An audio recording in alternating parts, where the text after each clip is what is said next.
I'm Kevin Davis. This is the Catholic Family Podcast, and I'm happy to be joined by three very well-dressed friends of mine. I feel really bad over here in my t-shirt, and I did go to Mass today, guys. It's just a little bit later over here in Germany, but Eric, B, Fran, some of my longtime Denver fans, my longtime Denver fans, they've loved me forever. Longtime Denver friends. These guys they're my buddies from way back when, and today we're going to talk about the Lord of the Rings and the new series from Amazon called, what's it even called again? Someone help me out. Rings of Power. Rings of Power. Rings of Thank Power. You, yeah. The Rings of Power. The not so powerful Rings of Power. Now, full disclosure, Eric and I have actually not seen the show. Eric, because why Eric, why have you not seen it? Why I refuse. I refuse because to it's give Amazon them, or why? I refuse to give them one view. No, not because it's Amazon. I know you're not a fan of Amazon. It's just like I refuse to support in any way this terrible show, even if it's just one view. But did you know that? How did you know it was going to be terrible? I guess that's what I'd ask you before. How did you start from the beginning? Did you see the previews for it? Yeah, I did. Yeah, that's true. Yeah, fair enough. Yeah, and I boycotted. Everybody knows. I think that I boycotted Amazon. So I was actually really bummed when I heard that they were making a show. I was like, oh man, like I can't watch this because I don't support Amazon in any way. And so I've actually been pretty glad that it's been generally a failure. They've lost half of their viewership from season 1. And I do have to say, before we get started, I want to talk about Orcs and Galadriel and stuff, but I do have to give them credit. They have not done anything immodest or whatnot that I've seen. So they have not turned it into some weird adult-rated Game of Thrones type show. And I do have to give them credit for that. There were rumors before the show came out that they would do that. And as far as I know, they haven't. So I really do. I do have to say that they've at least stuck with Tolkien's morality to a very, very, very basic level. But I do want to talk. So again, Fran and B, these guys are the ones who've actually seen the show. They might or might not like the show. We'll talk about that here in a minute. But I wanted to start out the show with it. This is why I wanted to do this podcast, because I saw this on Twitter, or I think I heard it on some podcast talking about the Rings of Power, and it blew me away because it's about an orc family, a lovely little orc family that just melts your heart. Isn't that just beautiful? Doesn't that, I know, it just inspires you to want to have a family of your own and settle down. And apparently you're just oppressed people. They're oppressed. That this poor orc doesn't want to go to war, and he just wants to stay at home and have nice orc babies, you know? And I mean, wouldn't you though? Look at that beautiful. I mean, I want to go home to her every day. Come on. But here's the thing, though. It is part of Tolkien's world that the orcs did reproduce in the same way as the other children of Iluvatar. So it is not out of the realm of his creation. It's true. I think that's different than painting them in a positive light. Like, oh, they're actually just as good as the humans are. And they don't want to go to war either. It's just these evil leaders that are making them do it. I don't think Tolkien ever meant that, did he? Weren't the orcs just an embodiment of evil? But also you have to consider this is much earlier in their timeline. So who knows, maybe their base level of natural virtue hadn't been completely corrupted out of them yet. Maybe just on a very basic level, they still had some odd affection for their homely little wife and their creepy little child. I mean, it's possible in the mythology world. But I guess my take is that they reproduce like men pretty much, but I think they could also mean, I heard someone else say, some podcast, I don't remember who, said that they always imagine it more like a litter of pigs. Like they you know, sure they reproduce, but they have a big litter of orc babies, and then if there was like a runt of the batch, they'd eat it. And that was kind of the mentality that they saw. And I actually thought, I was like, that actually sounds about right. That's what I always thought. Like, they're born, sure, they reproduce, is that so different? They're evil. Is that so different from what a lot of humans do now, though? I mean, in reality, or what humans have done in the past? Well, like the Romans back in the day, they would just chuck kids in the gutter if they didn't want them. True. That's true. So it's not completely odd. So the question I think that needs to be asked is, do orcs have souls, or do they have free will? Now, granted, this is all just a story. Just keep in mind, this is a Right, story. exactly. Right. This is not theology or anything. Everyone, calm down. Right. Yeah. So it's just a story. It's a very well written story, very good story. But I'm still here, guys. No worries. Yeah. Okay. Yeah. You cut out for a second there. That's okay. But orcs, do they have free will? And even if they do, are they going to behave like a society of people with morality? Which that's a good argument. I mean, nowadays humans are almost like animals anyway, in a lot of ways. So orcs, I like to think of them as more of an animal. They don't really have the free will that, men and elves or dwarves or any of the free people do. And I think that's why Tolkien called them free peoples, and orcs, were considered that. Because I don't think they even have free will. Or if they do, it's all instinctual and they're more like animals. Fran, would counterpoint? you agree that the best visual explanation for how orcs do. I think Fran is lagging, but that's all right. Fran, I Go think ahead, you're Fran. lagging by like 5 minutes. Sorry. Yeah, it's probably. Sorry. Go my ahead, Fran. You thing answer, keeps then saying Eric can connection comment. loss, so that's me. Sorry. No, I was saying I think orcs do actually have free will, because there is that section in, I think, the Two Towers after Frodo gets stung by Shelob and Sam is kind of following the orcs, and they're actually talking about rebelling and kind of starting their own little thing. So I think they do actually have free will. Eric? I like the visual representation that they had in the Fellowship of the Ring when Saruman's birthing the Uruk-hai. Right? Like I think that's a more that's kind in of the cool. spirit. Yeah, again, like we can go into the lore and have examples, but like that sort of feels right. Like they're just creatures that are meant to be evil. They're right? machines. And even of when war. they're rebelling in Cirith Ungol, Fran, what you're talking about, they're rebelling because they don't want to listen to their masters and like they want to go be evil by themselves, right? It's not like this noble, this noble light. It's not an evil thing. And so I think we all agree that orcs in general are bad. We shouldn't be showing them as, really the oppressed, like this scene kind of does. So my issue with the scene is that, well, why put that in? You know, if it was isolated, maybe it would be different. But if everything in this show appears to me to go against the spirit of Tolkien, this is just another straw on the camel's back. Well, and correct me if I'm wrong, maybe. But that is actually an isolated thing.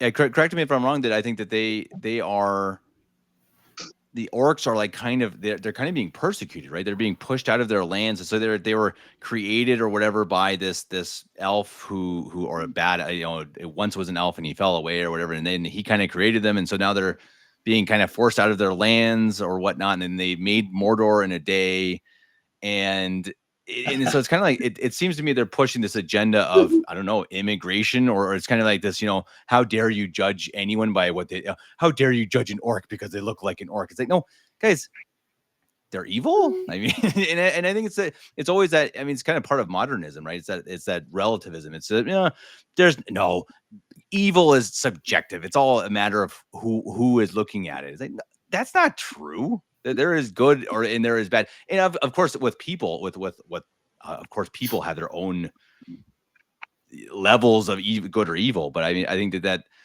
it's a dangerous line. You see it in Hollywood all the time now, right? You see it with Disney. The one we talk about all the time is Maleficent. They made a movie about Maleficent, who was then they turned her into the good guy, right? She's the good guy, and she's the one who she has to go and kiss Sleeping Beauty to wake her up. It's bonkers, right? And I think that's kind of the perversion of it that I think that they are pushing. And I think, Eric, you agree with me. I think they're pushed. There are agendas the show is pushing, right? If the Rings of Power was isolated in its own and it was doing all these kind of like edgy things, I might be okay with it. But it's been 10 years now of, bucking the trend and basically just being controversial for the sake of pushing an agenda. And that's really why I refuse to watch it, is I don't want that. I don't want Lord of the Rings corrupted in my head. I want it to remain pure. Sure. But Fran, I think you mentioned something, that the orc family was an isolated incident of not being true to Tolkien. Is that true? Can you talk more about that? Because everything I've heard has been bad. I'm sorry, what? It was... Yeah, I'm lacking. You I'm said sorry. the portrayal of the no, you're good. The portrayal of the orc family as like the sympathetic thing that kind of goes against Tolkien's idea of what orcs are. That's one of the exceptions in this show. You said that goes against Tolkien's vision, and to me, as an Yeah, outsider who it hasn't seen is it, I really. think it looks bad. But it is okay. It is Can you talk really. more about that? Yeah, it's really just an isolated incident from what I can remember. In general, the orcs are treated as orcs are generally looked at in the Lord of the Rings movies, in the books. They're generally just garbage characters. They're evil, groveling. They're not generally considered something to be sympathized. So that I one little disagree with you. screenshot is pretty isolated. Yeah. I do disagree because in the first season, Galadriel is just her only goal in life right now is revenge. Revenge. And if you remember the scene where Adar is caught, basically the father of orcs, one of the first elves that was corrupted to become one of the orc breeders, we'll say. And he pleads his case as I killed Sauron and I'm trying to look after my orc children. And Galadriel's just, I'm going to kill you. And so in a way, the orcs were painted as the good guys, at least for that scene in my mind. And then also there's a scene where there's a dead orc and they Yeah, I tend can see this that. dead orc and carry him off. And it's like, you guys are really trying to push this message that these orcs are just, oppressed people. And I didn't like that at all. Okay, yeah, Well, I can see that. Well, and Yeah, it seems like I can see that. it's part of the woke agenda, right? I mean, it's part of. Yeah. So I mean, again, you guys have seen it. So tell me. So when I think of Galadriel, you read the books, and honestly, she's obviously in the Fellowship, and she plays a big part, but she's kind of this character without being a character. I mean, she's kind of above the story in a way, and she has a big moment and whatnot, but she's not someone you like grow attached to, I suppose. There's And I think not the a movie lot the movie did a great job with portraying her. I think the actress was incredible. I think the scene where she it says she's going to be all powerful and stuff was a little weird, but otherwise she's an incredible character that Peter Jackson did a brilliant job with. And they took that into this show and they turned her into this action hero. It's like, that's not what she was. I mean, it's not even remotely. Actually, she didn't was. Tolkien say she was athletic, right? And I think that was it, right? Or something. I don't remember exactly the line, but he doesn't say much about her going and leading soldiers. She was. So this was a problem I had with the first season too, because I thought that same thing. Is they turned her in this completely different character. But if you actually read up about how Tolkien wrote her as a character in her early years, she was not the most likable character. She was kind of a beast of a woman, actually. She was like 6'4" and she could best any man elf in athletics. She was actually a general. She led armies. She participated in wars. And I think he did rework her character to some extent later in life, but he never finished it. But she was actually very proud, very ambitious. She wanted to rule her own kingdom. So she wasn't very likable in her early years. And then it was later on that she became more of the graceful, wise elf that we see in the Lord of the Rings movies. I think However, we need to I touch don't on. think they did her. Sorry. Brendan, go ahead. I don't think they did any favors to her in the writing, in the screenwriting of the show, because they did make her Or the rather acting. whiny. Yeah. Or the acting. Well, they casted a 5'4" girl. I mean, come on. They actually made Brendan, her more Brendan, what do you think? So feminine, Brendan, which you've is seen weird. it too. What are your thoughts on Galadriel? I mean, have they stayed true to her character, or what do you think? No, I disagree. Yeah, not at all. Sorry about the lag, Fran, but so I did wanted to that Tolkien, J.R.R. Tolkien, the way he wrote was all over the place. I don't know if he ever sat down and wrote, a chapter from start to finish. He was more of just I got an idea in my head, I'm going to write it down type. His son Christopher was the one. Thanks to him, we have the books that we have. He was his biggest critic and his biggest fan. He compiled most of the books, including, most importantly, the Silmarillion, because Tolkien wrote like 6 or 7 different storylines per character, and it was up to Christopher basically to just cherry pick what he wanted for the story to make the most sense in his mind after his father Tolkien had died. So a lot of the writings is just the surface of what we see in Tolkien's mind, according to his son Christopher Tolkien. So, Fran, where were you getting some of these writings about the character of Galadriel? Because I've read the Silmarillion multiple times, and she's mentioned by name like twice. But could this be from the Unfinished Tales? Some of it is from the Unfinished Tales. Some of it is from where he originally wrote her and then rewrote her later. Okay. But they're not allowed to use anything from the Silmarillion anyway. Right. Because they don't have the rights to that. So, but while yeah, we're just on Galadriel, as the lag. oh no, the go ahead. lag, it's so bad. Go ahead, Eric. While we're on Galadriel, one of the things that I don't like that I hear about the show, because I haven't seen it, is that Celeborn, her husband, isn't in it. Like he's dead or something. Does that bother you? Is that a problem? Yes. And we know the reason why they would do that, right? Because having a husband, a traditional marriage situation, would take away her agency as a strong woman, right? Correct. Yep. Like I think we can all agree on that. Well, and every That's a episode bummer. this season has been directed by a woman. You know, there's a clear agenda, and it's just it's what Hollywood is right now. They don't care about stories, and they don't have much talent either. That's a whole nother topic. You know, the idea that Tolkien's stories are so good because he suffered. You know, because he had this depth to him that people now almost no one can have. They just haven't been even able to experience, which it's not their fault, obviously. But I think you don't see much genius in media, but a lot of it is because no one has gone through what these men and women went through back in the day. And so I think that's part of it. So you just have this shallow story that it's just not well told. But the other part of it is the story is a second fiddle to the agenda. And what I don't understand, like the first season is like, yeah, this was right in the middle of wokeness, but it didn't do that well.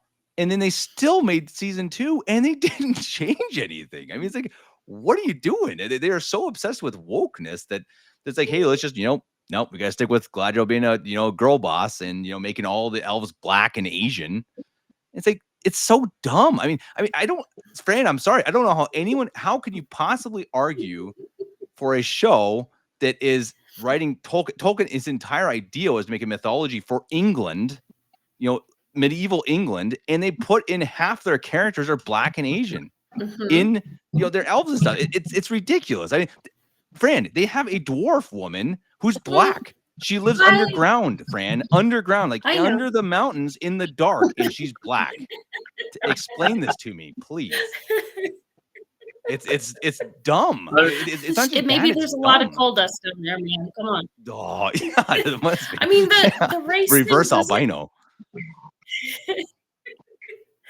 The race thing doesn't bother me so much because elves and dwarves they're different species than humans, and he had different races within the species of men.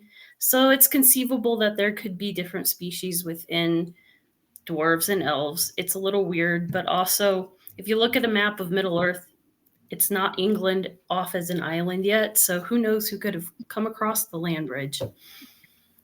I don't know. That's one thing I'm just not getting too hung up on.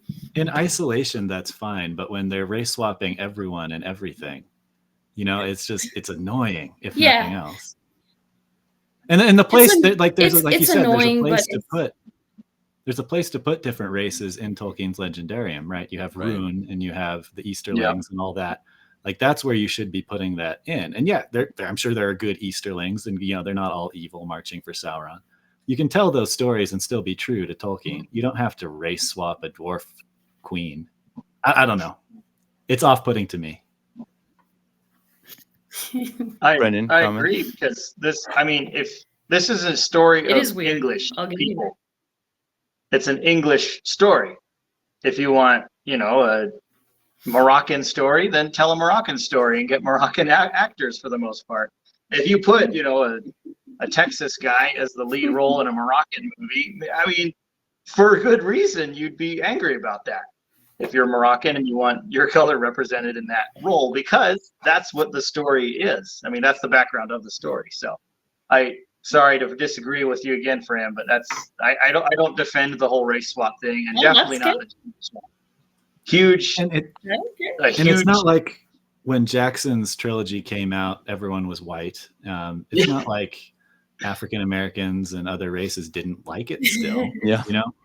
Right. I think we have to keep that in mind too. It's not like, oh man, we need a bigger market share. And no, it's racist to say that Black people will only watch this if we have Black people in it. Right. You know, and that's the world we live in today. But again, it's also it shows that the story plays second. It's a second part. You know, that the story doesn't actually matter as much. And I just saw the other day that they wanted, you know, there's a question: should James Bond be gay? Now, don't get me wrong. I'm not saying James Bond is moral or anything. I'm not saying anyone should watch him. Yeah, he's a womanizer, etc. But if you make James Bond gay, he's not James Bond. They don't they cannot connect this. Like, they don't understand that the character, like, who he is a cigar smoking womanizer. I mean, that is what he is. That is actually his character. And if you change it, then you can say his name is James Bond, and he's not. It doesn't matter. You can't. And that's what they really think. I'm going to call her Gladriel, and I'm going to give her a sword and put her pointy ears, and she's Gladriel. No, that's not it. Who is the character Gladriel? What would Tolkien actually have wanted? And that's what I actually kind of had a little bit of hope. Like, maybe, okay, they have $1 billion sunk into this. Maybe they'll actually hire someone who does a good job. And they just, again, I haven't watched it, but everything I've seen is just, it's terrible. Have you guys seen the images of the pictures of the guys side by side? So you have Boromir. So they say like the fall of Gondor. You see Boromir with this is from Tolkien's movies. He got this huge armor. I mean, like, really, I got to pull this up. And just beautiful armor. It looks incredible. And they're like, okay, and now the height of Numenor. And like the king of Numenor has like this like little tiny, you know, I think the word for it is moob armor. Fish costume. I gotta find this picture. Let's see. It's unbelievable. Again, it's just okay. Here we go. Well, yeah, the height of Numenor, like, you know, mankind basically at its peak, and everyone was supposed to be like 6 feet plus tall, and you know, all like the greatest, the pinnacle of humanity, men. Right. And you look at it, and it's a bunch of like that. So this isn't the one I saw, but it's similar, right? So look, okay, here he is. That's supposed to be the same character, yes. Right, exactly, same character. Wow, look at that! Wow, look at that amazing armor. That the $1 billion, $1 billion, guys. Okay, there's another one that's really good comparison with. So you see Boromir with this is the fall of Gondor, right? This is their lowest point in their history, and look at his armor, and then look at his armor. Look at little builder. It almost looks intentionally like a woman's cut. It does. It does. It's so bad. Fran, please, Fran. I want you. Got to defend piece by piece. Fran, defend this costume. I want to hear it.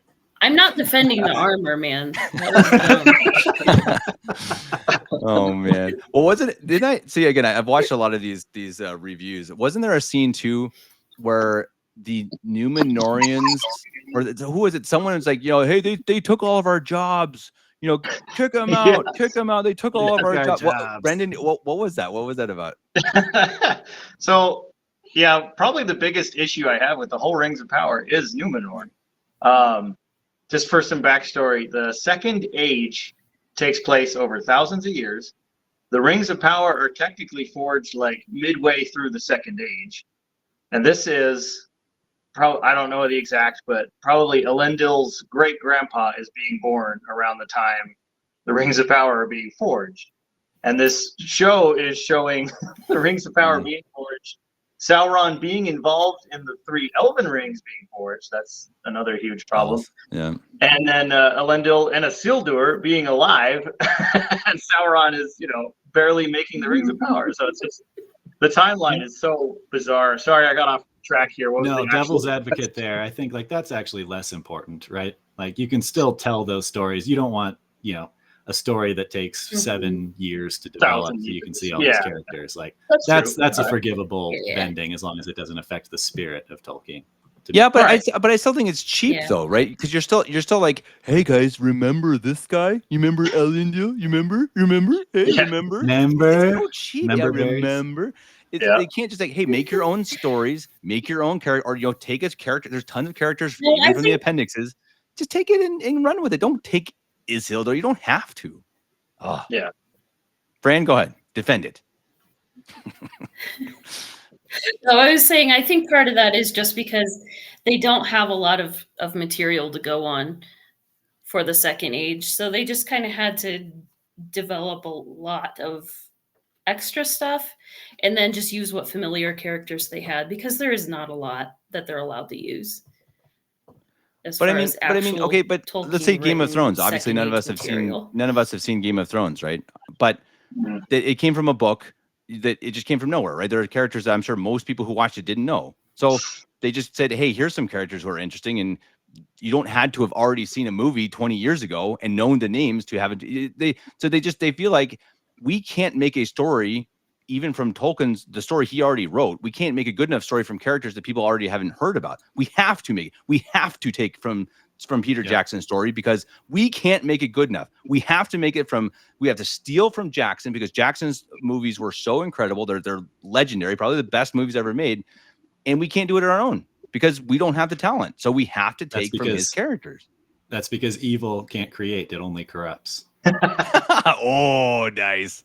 I like it. Yeah, I think you're right. And Amazon, well, I mean, I don't think I wouldn't disagree that they're not evil, but that's why I love it. That's the Schadenfreude, right? I love that they put $1 billion into it and it's failed. It's failed. I mean, they've lost half their viewership ish from season 1 to season 2, and they're supposed to go 5 seasons. No, I don't think they're going to go. I don't know. Maybe they'll do 3, but I don't even know. I mean, I guess Fran, would you? Let's say it this way: after season 1, were you looking forward to season 2? I You was hear me, not Fran? looking forward to season 2 after season 1. Yeah. But I will have to say that they much improved season 2 over season 1. Mm-hmm. And I think I'm lagging. Brendan, do you agree? So I actually They did learn- enjoy the episode. Okay, go ahead, Fran. Sorry. The lag. Keep going. The lag's bad, but go Sorry. ahead. Keep going, Fran. The lag. You know, I will say that I actually do enjoy watching the season 2 episodes, because I think they actually improved their screenwriting, for one thing. They toned down that feminist thing where they feel like they have to force these minor characters forward just because they're women. I mean, there's still some of it that you see, but it's more in passing rather than trying to shove it down your throat so much. So I do think they have improved. I would agree. They've improved a little bit, yes. So we should talk Galadriel about the was- Sauron. We should talk about Sauron then, because from what I've heard, it hasn't improved. Yeah, Sauron. Sauron gets Julius Caesared by a bunch of orcs. Is that true? Yes. So the only argument I can make for that situation That is true. is it takes place after the War of Wrath, if you know from the Silmarillion, at the end of the First Age, where the Valar No, come. I'm not a nerd. Sorry. That's fine. Yeah. Anyway, the Valar come and defeat Melkor, Morgoth, the top evil. Sauron was always his lieutenant, so Sauron is considered the second most powerful evil being in Middle Earth, right? And he's a After Maiar, He's a Maiar. Yep. So he's a step below a Valar. which is but- like way, way, way above orcs stabbing him to death. Yes. Yeah. A little bit. Okay, just clearing, just making sure It's we're kind of clear on that. like Yes. an angel, kind of. I mean, ish, right? Yes, Yeah, right. Yeah. So Yeah. I mean, in Tolkien's mythology, there is one god, kind of the creator, and then there's Valar, who are like lesser gods, and then there's Maiar, which we could consider angels on our level if we want to compare. Even though it's a story, remember it's a story. But yeah, Sauron, by far the most powerful Maiar, and after we lost Fred, after Morgoth's fall, Sauron basically inherits a lot of Morgoth's power. So he's top dog by far. But he does still fear the Númenóreans and some of the High Elves. He didn't even want to challenge Númenor in the height of its power. So he mostly relied on deceit. And his form was destroyed more than once. So that's an argument I can make for it, but like, it was kind of at the turning point for Sauron. Like, all right, his master's gone, and now he's trying to like convince the orcs to follow him. It shouldn't be that hard for him. I mean, Right. it should be just a walk in the park. Instead, he gets betrayed and stabbed to death, and then he has to come back to life. Which, Yeah, so he gets stabbed to death, and then he turns into like a black blob, Goop. like Venom. yeah, right? like Venom. Yeah, And then he consumes becomes human organic again after material. eating. Yeah, he eats people, and then he becomes human again, and then he starts crying. Is that true? I didn't remember the crying scene. Oh. Did he cry? Okay. I don't remember. Sounds awesome. I think he had like a Right. tear of emotion, maybe. Maybe. Oh, yeah. But they're That sounds yeah, like they're kinda Sauron, showing- the Dark Lord. Yeah, like this Dark Lord. They're kind of showing him at his weakest moments, but it's like he's still the Dark Lord. Like he's not all powerful, but he's the top dog in Middle Earth right now. So it's like, come on, So, why should it do they try to make you sympathize with Sauron? a little bit? Yes. Yeah. Yeah. Kind of like Yeah. we were talking about before, right? They want to Sympathize really with make the it orcs. all relative, right? No, he's not really bad. He makes mistakes sometimes. Come on, guys. Sauron's not Wasn't bad. there like a will they, won't they romance between Sauron and Galadriel? in Yeah, season one? kind of. Yeah. Does that I bother mean, you that at could have all? been, that's part of his That bothers deceptive me. tactics, though. That's part of his deception. Sure. That bothered me. But like, but That was Galadriel stupid. falling for it? Yeah, no. You know, so Because wasn't she? I mean, correct me if I'm wrong. In the books, she was one of the few who was never deceived by Sauron, right? Wasn't that part of her storyline? yeah, so both she and Mithrandir Gandalf were the ones that suspected Sauron during like the White Council time or whatever. Saruman, was the one trying to be like, hey, let's try to cover this up a little bit because I want the One Ring for myself. But yeah, Galadriel is kind of always sided with Gandalf that Sauron's evil and he's out there kind of. But even in the Second Age, wasn't she? I know I heard that somewhere that she was Maybe. also one. Yeah, I don't That's- remember. I don't know where it's from, but someone was saying that she was one of the ones who wasn't deceived by it, and so now the show literally turned it on its head. that is She was like the one who was deceived by it, right, Fran? Or what do you say? that was I haven't definitely heard it. yeah, that was definitely a thing that they flip flopped. Sounds like I a guess great I'm show. Yeah, I it's feel like I'm missing out now. we're gonna take the characters from the appendices of Lord of the Yeah. Rings, and we're gonna kind of mess it all. Yeah, we're gonna kind of throw it all there. I think still though the thing that really blows my mind is the armor. Yeah. Like that because seriously, it's like that just shows me they're dumb. These are not people who Not creative people. they're not creative. They don't care. This is just like, hey, let's throw it. We're gonna put the name Lord of the Rings behind it. They're We're gonna put. not. Oh, you remember Galadriel? Oh, Elendil. We're gonna put them all. We're gonna throw them on the screen, and we're gonna make sure they're black and gay, and people are gonna love it. And we're not gonna spend any time on Put a the chick in it and actual make it product. gay. It's incredible. Yeah. I will like to devil's advocate that a little bit. We lost Kevin again. He'll be back. The He'll be orcs do look really back. good. Like they don't Right. look all animated and gross like the Hobbit orcs did. The orcs. So like yeah. the orcs, like the Yeah. animatronics and stuff, appear to be pretty Oh. good. Now Kevin's 1960s. I'll be back. quality. Let's just Oh, what is let wrong with Kevin you? and Fran talk on a delay. Yeah, There we go. seriously, there we right? go. Man, this is gonna be. You know what? I've not had a really Right. crazy show in a long time. So, Fran, thank you. It has made it interesting. For sure. You're welcome. Though actually, you It's know a what's weird funny? It's actually combination. probably Brendan's connection, and Fran's just the one who pays for it. I think that's actually probably the case. Sure, Thanks, blame me for Steve. everything. Sorry, Fran. And this is a weird conversation because it's by far the nerdiest conversation I've been in for the past 10 years. But also with like technical issues. You think those wouldn't go together? Yeah, true. Jeez, come on, B. Talk about the appendices of Lord of the Rings. You can't even have a proper laptop with a microphone. A decent microphone, yeah. No, I mean it's interesting. So, I mean, what do you guys? And Brendan, I guess I'll ask you this: what do you think? Do you think the show can see change or success? I mean, is there any actual hope for it? I mean, to actually become something? Probably not. And I mean, not to point you two out, but I feel like some people make up their minds about it before watching it, which is fair. I mean, I respect you guys for not watching it. That's cool. But a lot of people have already made up their minds about it before giving it a chance. I'm kind of giving it a chance. Was very disappointed in season 1. The visuals are great. There's a few things about it that are cool. Maybe we could just go over what they got right as a shorter list of what they got wrong. But it could go somewhere if they just learn their lessons and make it less, in your face girl power and focus actually more about the cool characters and their history, I guess. But I give it a 12% chance that it would get better. Fran, what do you think? 13%, or are you higher? I'm going to go higher just by what they've already improved on from the first season. And because they have left certain characters, like Elendil is still an excellent character. It does have potential. And their screenwriting, like I said, is much better this season than it was previously. So I think that will help it a lot. And yeah, it is. And I mean, another thing that I know there are woke things in it that I don't agree with, but also it is a show that I can still in good conscience watch, which is not shows. A lot of shows. Sure. Christian like The Chosen. I can't watch that because it is blasphemous and it is heretical.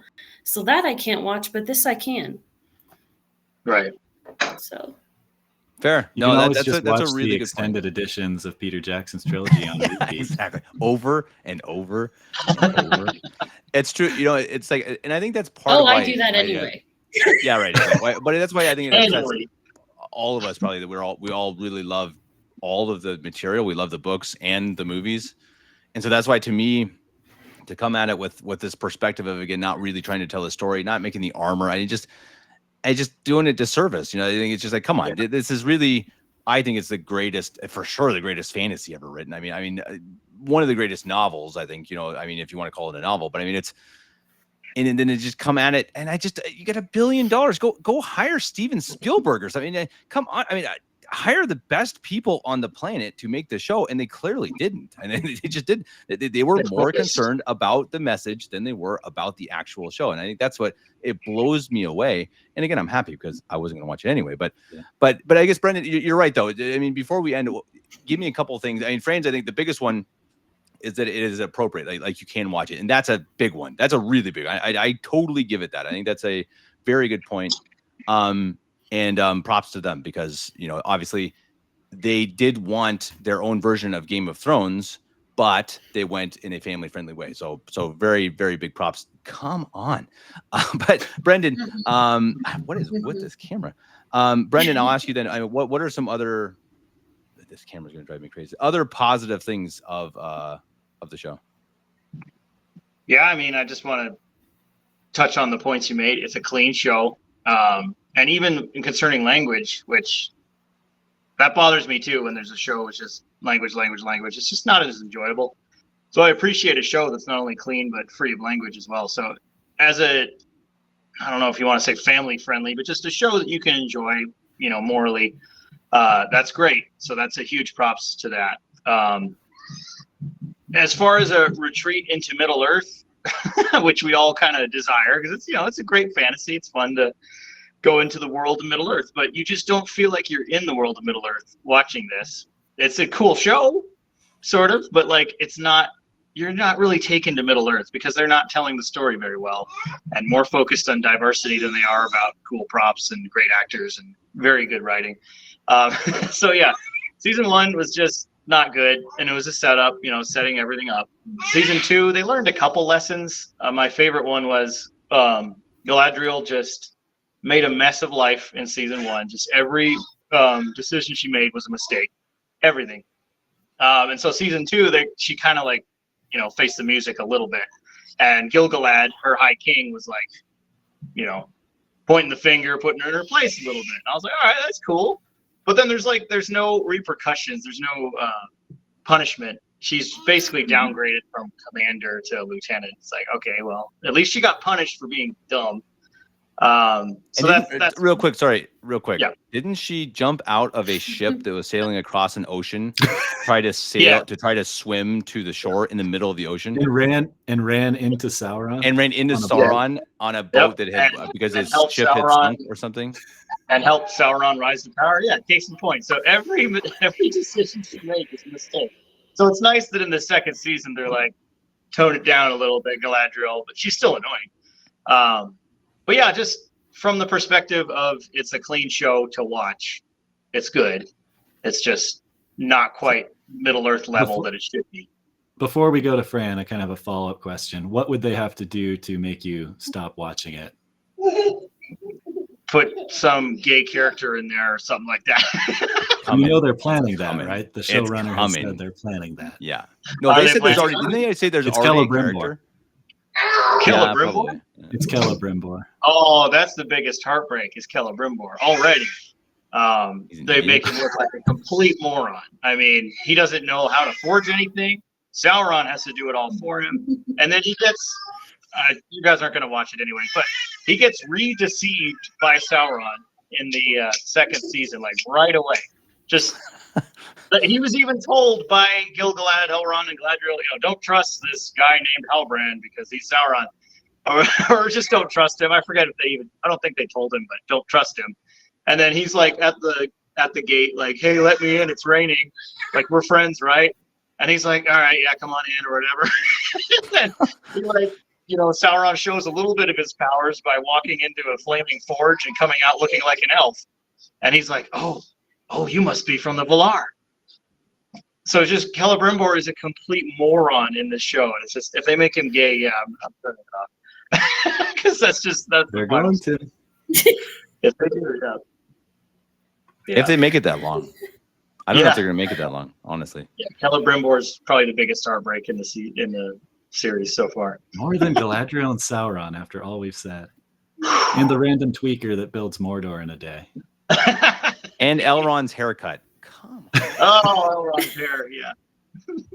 Elrond's haircut's incredible.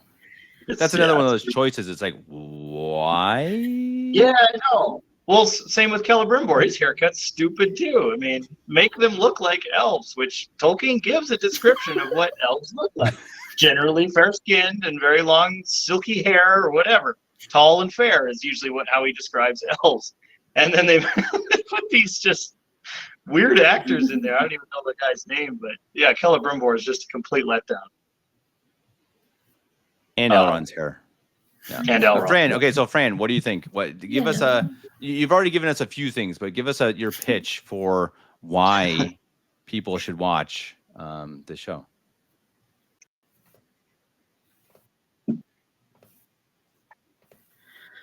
I think it is. So the problem with this is that it was written by people who I think are looking for the money rather than because they just love Tolkien. So you kind of have to just resign yourself to that. But otherwise, like Brendan said, it is kind of fun to just go into the Middle Earth world again, even if it's not perfect. Yeah. Like, what did Celebrimbor say? Or no, it was Círdan. He said, oh, nothing's perfect except in Valinor. And this is very much true. It is far from a perfect show, but I still think it is a fun show to watch. It still has some of those lesser known characters from Tolkien that we didn't get in the Lord of the Rings movies. And I do think it has potential, and it's clean. Until it's gay. Fran's got like a 10-second. I mean, yes, if they do go that direction with it. I think our show is Think I'm cursed, lagging guys. again. My camera. No, is if they just do go literally that not working. direction with it. Fran is. Yeah. I considered doing this show live. I'm kind of It's glad. a good thing you didn't. That would have been pretty epic. The people would have been pretty interested. Yeah, in the go comments. look at it. But I have to say I have enjoyed it, even just to hang out with you guys again. It's been fun. Aw. Good to see But you. and actually, it would be fun to do this live sometimes because the comments would be pretty wild. Well, we're gonna get B and Fran. You guys got to get better internet connections, and I got to get a better camera. Eric's fine. Eric's perfect over there, sitting. Yeah, Eric's got it made. Yeah, caveman over there got the best connection of everyone. What the heck? No, let's do it again. We'll have to. Maybe we'll do it at the end of season 2. We're gonna get together and we're gonna say, okay, guys, let's hear it again. Let's hear the review. Yeah. Do you Yeah. still like it, and do you want to see season 3? Because that I'm pretty interested with that. And Eric and I are going to sit back, kick our feet up, and maybe watch the extended edition of Peter Jackson's movies once again. There you go. Because this is the way. Awesome, You Eric, can do B, both. Fran, it's been fun. I enjoyed it. Fran, maybe say goodbye now so that we'll hear it by the end of the show. B, Eric, everybody, it's been fun again. We'll do it sometime. We'll do it again at the end of the series. I don't know when that is. A couple weeks, couple months. And we'll do this again sometime. If everyone enjoyed it, please let us know. You don't have to comment on the tech issues. We know. Don't worry. You don't have to tell us that we need to fix cameras and lags and stuff. We understand. It was Fran. It was all Fran. But let us know if you liked it. If you like this type of content, let us know and tell us what you think about the show. And maybe tell us, are there any other clean shows out there that are worth watching? Because that's another one that is really, really hard to find, and we would appreciate it. So, but please make sure it's actually clean, because people have different levels of cleanness. But we trust you guys. We Bluey trust our count? viewers. What's that? Does Bluey count? Bluey? It's an Australian cartoon about dogs. Yeah. It's an Australian show? Yeah, it's an Australian it's a kid dog show. park. It's good. Yeah? Yeah. Bluey. I haven't heard about that. All right. Oh, you're gonna have to watch it, yeah. If you like Oh. Australian accents, which I do. I do like Australian accents. Thanks for ruining his awesome closing, Brendan. Yeah, thanks, Brendan. That's what I do best. Yeah. Ruin closings. Worst panel of all time. All right, guys, we'll talk to you in a couple weeks. Hopefully the connections are better. Everyone, take care. Until next time, God bless you all. And yeah, again, leave us some comments. Ciao.